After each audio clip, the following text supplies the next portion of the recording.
नमस्कार दोस्तों, एक बार फिर से आपका स्वागत है literacy YouTube channel, your one stop destination for English grammar and literature. Dear friends, at present we are in the series learn English easy way और हम डिस्कस कर रहे हैं कुछ इंपॉर्टेंट फ्रेजल वर्ब्स को। Phrasal verbs are very important part of all competitive exams. थोड़ा सा memory based exercise है, आपको लर्न करना पड़ता है फ्रेजल वर्ब और उसके मीनिंग को। वही हम ट्राई कर रहे हैं इन वीडियोस के अंदर। तो आज की सीरीज का जो हमारा पहला फ्रेजल वर्ब है जिसको हम डिस्कस करेंगे वो है बो डाउन टू। तो आप देख सकते हो ये फ्रेजल वर्ब जो है ये एक वर्ब और दो पार्टिकल से मिलकर बना है। बो डाउन टू के मीनिंग की अगर अपन बात करें, to obey someone completely.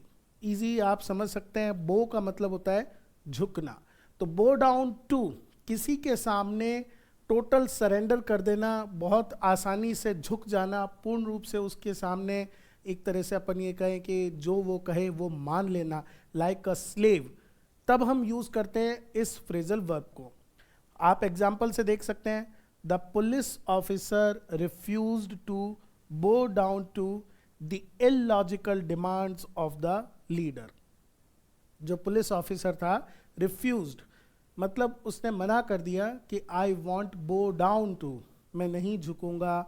I won't blindly और I won't follow the illogical demands, वो डिमांड्स जिनका कोई तर्क नहीं है। लीडर, कई बार ऐसा पॉलिटिकल सिनेरियो में होता है, ऑफिसर्स को कहा जाता है कुछ पर्टिकुलर कमांड्स फॉलो करने के लिए, but this police officer refused. So there is an image जिससे आप थोड़ा सा दिमाग में इसको सेट कर सकते हैं। बो डाउन टू, कंप्लीट आप सरेंडर कर दें किसी के आगे।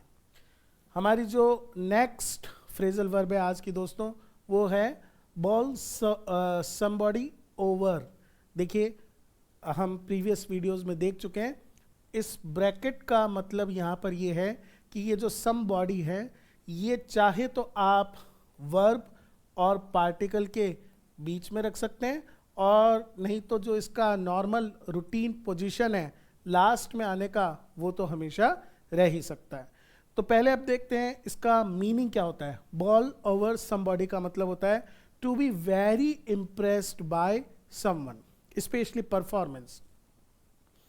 जब किसी का पर्सनैलिटी, किसी का कोई पर्टिकुलर परफॉर्मेंस आपको बहुत ज़्यादा मेस्मराइज कर दे, आप पूरी तरह से उससे अचंभित हो जाएं, फैन बन जाएं उसके, तब हम यूज़ करते हैं बोल ओवर। एक सेंटेंस से इसको समझते हैं, the spectators were bowled over by the action scenes in the movie। कोई पर्टिकुलर मूवीज के कुछ ऐसे पर्टिकुलर एक्शन सीक्वेंसेस होते हैं जो देखकर जो पूरी ऑडियंस होती है वो एकदम से देखती रह जाती है स्क्रीन पर। इतना ज़बरदस्त उसका इम्पैक्ट होता है, प्रभाव होता है, तब हम यूज़ करते हैं उस सभी सेंस के अंदर बोल्ड ओवर का। तो कोई टेरिफिक परफॉर्मेंस के लिए इसको हम यूज़ में कर सकते हैं। नेक्स्ट हमारा जो फ्रेजल वर्ब है वो स्टार्ट होता है ब्रेक से। दोस्तों, फ्रेजल वर्ब्स में एक चीज़ आप जरूर ध्यान रखिएगा, कुछ वर्ब्स ऐसी हैं, ब्रेक हुआ, सेट हुआ, पुट हुआ, टेक हुआ, ये ऐसे, ब्रिंग हुआ, कट हुआ, एक ही वर्ब के साथ अलग अलग पार्टिकल्स लगा के बहुत सारी फ्रेजल वर्ब्स बनती हैं। और जनरली जो एग्जाम्स में पूछे जाने वाला फ्रेजल वर्ब है वो भी इन्हीं में से आता है। तो ब्रेक उनमें से एक फ्रेजल वर्ब है। अभी देखेंगे हम सीरीज के अंदर बहुत सारी ब्रेक से रिलेटेड, और इनफैक्ट जैसे ब्रेक अवे है या ब्रेक इनटू है, तो एक ब्रेक इनटू के भी एक से ज़्यादा मीनिंग होते हैं। थोड़ा सा इसलिए कंफ्यूजिंग भी हो जाता है, काम डिफ़िकल्ट भी हो जाता है, लेकिन अगर आप वन बाय वन सेंटेंसेस को देखेंगे, याद करेंगे, तो प्रैक्टिस के साथ थोड़ा इजी हो सकता है। By the way, break away जो हम फ्रेजल वर्ब ले रहे हैं उसका मीनिंग होता है टू एंड अ रिलेशनशिप और टू लीव अ पार्टी और ग्रुप। इजी है, बिल्कुल सिंपल, आप देख सकते हो। ब्रेक, ब्रेक का मतलब टूटना, अवे का मतलब दूर जाना। ध्यान रखिए बिल्कुल सिमिलर जो आगे भी हम देखेंगे, ब्रेक अप, उसका भी सेंस इसी तरह से होता है, किसी रिलेशनशिप को खत्म कर देना, किसी रिलेशनशिप को तोड़ देना। मॉडल सेंटेंस की बात करें, the small group finally broke away from the party and made their new front. ये पॉलिटिकल सिनेरियो का एक कॉमन सीन है, जब एक इस तरह से पार्टी के अंदर मतभेद शुरू होते हैं तो एक ग्रुप जो होता है, एक धड़ा जिसको अपन बोलते हैं, फैक्शन इंग्लिश में आप बोलते हो, वो अपने आप को सेपरेट कर लेता है उस पार्टी से, then it is called breaking away. किसी चीज, बड़ी चीज से हटकर, कटकर, दूर होकर दूसरा पार्ट बना लेना, that is break away. Next हमारा फ्रेजल वर्ब है दोस्तों, break down. It is very important one. मैं आपको बता रहा हूँ बहुत बार एग्जाम में इस फ्रेजल वर्ब को पूछा जाता है, ब्रेक डाउन। इसका मीनिंग होता है व्हेन अ व्हीकल और a machine stops working because of some problem. कोई टेक्निकल मैकेनिकल प्रॉब्लम की वजह से कोई मशीन या कोई चीज़ जो है वो काम करना बंद कर दे, स्पेशली व्हीकल के सेंस में यूज में आता है, तब अपन यूज करते हैं ब्रेक डाउन इस फ्रेजल वर्ब का। सेंटेंस आप देखिए, our car broke down while driving up the hill. गाड़ी जो है ड्राइविंग अप द हिल के ऊपर जा रही है और रास्ते में अचानक, ब्रोक डाउन मीन्स गाड़ी चलना बंद हो गई, there may be any problem. यहाँ ध्यान रखने वाली बात है, ये टेक्निकल प्रॉब्लम हो सकती है, मैकेनिकल प्रॉब्लम हो सकती है। जब वो मशीन या व्हीकल प्रॉपर काम करना बंद कर दे, उस सेंस में अपन यहाँ यूज करते हैं ब्रेक डाउन का।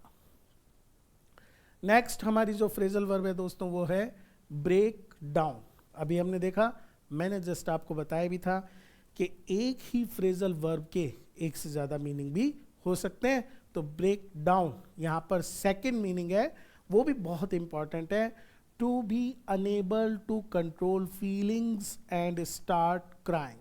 क्राइंग भी अनकंट्रोलेबली, जब आप अपनी भावनाओं को कंट्रोल में ना कर पाएं और रोने लगें, आप अपने आंसुओं पे कंट्रोल ना कर सकें, तब हम कहते हैं ब्रेक डाउन। ब्रेक डाउन एक तो हो गया व्हीकल का खराब हो जाना, और दूसरा आपका जो इमोशनल कंट्रोल है उसको खो देना। तो सेंटेंस देखिए, she broke down on the death of her pet dog. अपने पेट डॉग की डेथ के ऊपर जो गर्ल थी, ब्रोक डाउन, वो फूट फूट कर, जिसको हिंदी में अपन मुहावरे में कहते हैं फूट फूट कर रोना, इसको हम इंग्लिश में जिस फ्रेजल वर्ब से एक्सप्रेस करते हैं उस फ्रेजल वर्ब का नाम है ब्रेक डाउन। नेक्स्ट हमारा फ्रेजल वर्ब है ब्रेक डाउन समथिंग। तीसरा ब्रेक डाउन के लिए देखिए वापस से ये यूज करा हुआ है, जिससे पता चलता है अपने को कि हम जो ऑब्जेक्ट है वो चाहे तो वर्ब और जो पार्टिकल है उसके बीच में भी लगा सकते हैं, और जो नॉर्मल पोजीशन है वो आ ही सकती है। To divide into parts, to be simplified and analyse.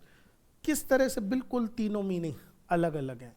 पहला व्हीकल के मेल फंक्शनिंग से रिलेटेड है, दूसरा इमोशनल आउटबर्स्ट, जोर जोर से रोने से संबंधित है, और जो तीसरा मीनिंग है वो है किसी कॉम्प्लेक्स जटिल चीज़ को जब आप छोटे छोटे पार्ट्स में डिवाइड करते हो, सिंप्लीफाई करते हो और one by one each part को एक्सप्लेन करते हो, तब अपन उसको बोलते हैं ब्रेक डाउन समथिंग। तो एग्जाम्पल से हम इसको समझने की कोशिश करते हैं। Can you give me a detailed breakdown of how much the whole thing would cost. So एक पूरा एक्सपेंडिचर जो कॉस्ट है वो एक कॉम्प्लेक्स फिगर है, उस फिगर को आप अलग अलग पार्ट्स में बांट दें, जैसा कि पाई चार्ट का आप देख सकते हो, देन इट बिकम ईजियर, ज़्यादा आसान हो जाता है उस चीज़ के बारे में समझना, उस चीज़ को एनालाइज करना। तो that is break something down. Next हमारा जो फ्रेजल वर्ब है दोस्तों वो है ब्रेक समथिंग डाउन। वापिस से ब्रेक डाउन का फोर्थ, वापिस से आप देख सकते हो इसके अंदर भी हमें जो इसके साथ ऑब्जेक्ट लगेगा वो ये वर्ब भी, फ्रेजल वर्ब भी स्प्लिट हो सकती है। टू चेंज समवंस आइडियाज और एटीट्यूड, स्पेशली नेगेटिव वंस। कोई पर्सन जो बहुत सारे नेगेटिव आइडियाज रखता हो, उसके उन आइडियाज को चेंज करना, खासकर जो उसके नेगेटिव आइडियाज हैं, एंगर है या और जेलसी है, उसको जब हम ब्रेक डाउन करते हैं तो हम उनके अंदर कोई चेंज लेकर आ जाते हैं। जैसे कि इसका एग्जाम्पल देखिए, the friends hope they will break down his shyness one day. जो कई बार इंट्रोवर्ट गाइज होते हैं, इंट्रोवर्ट पर्सन्स होते हैं, who are not able to communicate with others frankly, तो फ्रेंड्स ने डिसाइड करा कि लगातार हम बात करेंगे ब्रेक डाउन शाइनेस, तो हम इसका जो एटीट्यूड है, इसका जो पर्टिकुलर पॉइंट ऑफ व्यू है या बिहेवियर है, उसमें चेंज ला सकेंगे। नेक्स्ट है ब्रेक डाउन। देखिए कंटिन्यूअस ब्रेक डाउन, कितने सारे ब्रेक डाउन से, जैसा मैंने आपको कहा था, ये तो ब्रेक के साथ सेम पार्टिकल डाउन ही चल रहा है अभी, इसके बाद ब्रेक के साथ बहुत सारे दूसरे और भी पार्टिकल्स लगते हैं। To become very bad, especially mental health, तो ये एक इस तरह से फ्रेजल वर्ब में भी काम में आता है, और इसको हम एक नाउन के सेंस में जब यूज करते हैं तब हम इस तरह से ब्रेक डाउन एक वर्ड के रूप में भी इसको अपन यूज कर सकते हैं, और उसके साथ हम एक एडजेक्टिव लगा देते हैं, जैसे mental break down, emotional break down. तो ब्रेक डाउन इस फ्रेजल वर्ब का मतलब होता है जब मेंटल हेल्थ किसी पर्टिकुलर बुरे एक्सपीरियंस की वजह से आप मेंटली इनस्टेबल हो जाते हो, तब हम इसको यूज करते हैं। एग्जाम्पल है, she broke down after box office failure of another of her movies. We are talking about a particular heroine, वो हीरोइन लगातार एक के बाद एक फ्लॉप हो रही है, तो ब्रोक डाउन मतलब वो मेंटली इनस्टेबल हो गई या मेंटली अनस्टेबल हो गई, सॉरी, और उस कंडीशन को अपन मेंटली ब्रेकिंग अप डाउन उसको बोलते हैं। अब हमारा नेक्स्ट पार्टिकल ब्रेक के साथ ब्रेक इन, और इसी के साथ ब्रेक इनटू। इस ऑब्लिक का मतलब है ब्रेक इन का भी वही मतलब निकलता है, और ब्रेक इनटू दोनों का एक ही सेंस निकलता है। To enter a building illegally, generally by a criminal, to steal, किसी चोर के द्वारा चुपचाप किसी दबे पांव या बिना जानकारी दे इलीगली किसी बिल्डिंग या किसी प्रेमाइस के अंदर एंटर करना, और उसका पर्पस ऑब्वियसली स्टील करना है, तब अपन ब्रेक इन का यूज करते हैं। Thieves broke into our office last night and stole the computers. तो बहुत सिंपल है, ये काफ़ी कॉमन भी फ्रेजल वर्ब है। आई होप आप सभी ने ये सुन रखा होगा, ब्रोक इनटू और इसके साथ एक फिक्स है लास्ट नाइट, और थीव्स साथ में लग जाता है, तो किसी के घर में चोरी के उद्देश्य से जब घुसते हैं तो उसको अपन ब्रेक इन या ब्रेक इनटू दोनों यूज कर सकते हैं। ब्रेक इन समबॉडी या ब्रेक इन समथिंग, तो ब्रेक इन का दूसरा phrasal verb. To train a person to do a new job, ये तो हुआ ब्रेक इन समबॉडी, क्या करना, किसी पर्सन को इस तरह से ट्रेन करना कि वो नए काम के लिए रेडी हो जाए। और break in something, to wear और to use something until it becomes comfortable, generally shoes के लिए यूज होता है, किसी चीज को लगातार इस्तेमाल करना। वो नई चीज है तो हो सकता है वो थोड़ी सी अनकंफर्टेबल हो, लेकिन लगातार इस्तेमाल करने से जब वो पहनने में कंफर्टेबल हो जाए, यूज करने में कंफर्टेबल हो जाए, तब हम उसके लिए भी यहाँ ये समथिंग, तो समबॉडी का और समथिंग का अलग अलग यहाँ पर मीनिंग निकल रहा है। इसका सेंटेंस देखिए, the commander broke in the new recruit with both discipline and strictness. Army recruit को लगातार ट्रेनिंग देकर, एक स्ट्रिक्ट और डिसिप्लिन ट्रेनिंग देकर ब्रेक इन मतलब उनको तैयार किया गया उस पर्टिकुलर मिलिट्री सर्विसेज के लिए। तो दोस्तों ये थे हमारे आज के कुछ phrasal verbs. I hope you got there meaning, you understand them, and now आप सभी आसानी से बार बार प्रैक्टिस करके, आसान तो नहीं है ये एक्चुअली में, बार बार प्रैक्टिस करके आप इनको रिहर्स कर सकते हैं और बाद में मेमोराइज कर सकते हैं। Keep watching, keep supporting. Thank you dear friends.